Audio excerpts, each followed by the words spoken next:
Sachdeva, co-author with Dawes Duraisingh of a new book called Inquiry-Driven Innovation, a practical guide to supporting school-based change.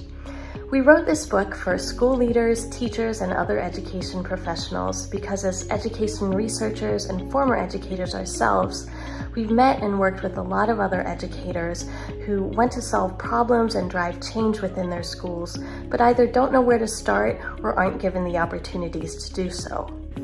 In the book, we offer a research-based framework with professional development resources and stories of practice to help communities of educators look for ways to innovate in their own schools, leading to school-based change that is empowering, responsive, and professionally enriching for educators.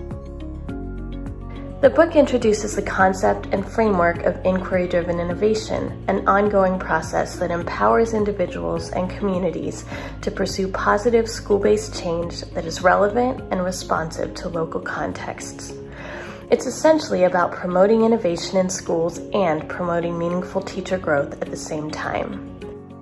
The framework was developed collaboratively with educators who worked with the research team we were a part of to build skills in inquiry-based practice and use those skills to look around their school contexts to identify opportunities for innovation and changes in practice. Along the way, this work was supported by a variety of professional development tools, many of which are included in the book. The opening section of the book lays out the principles of inquiry-driven innovation and also explains how the framework was developed and how it builds on and relates to existing practices and frameworks designed to promote innovation, inquiry, and professional community within the field of education.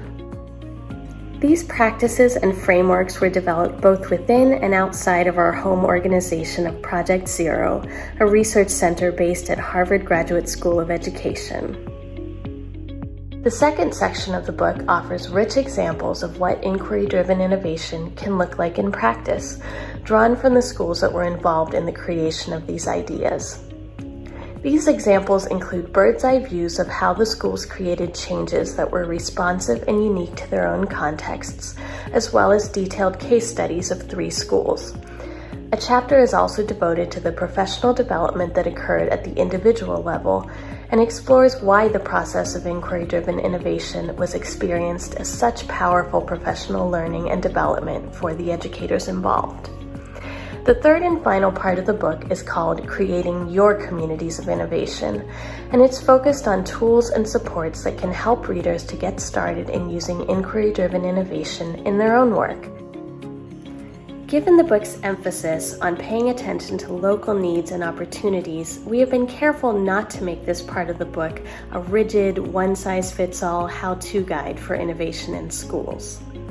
Instead, it includes a loose roadmap for going through this process, as well as some questions you can consider that will help you to get started on doing this work on your own. This part of the book also includes 21 professional development tools that can be used by study groups and professional learning communities at different steps of the process.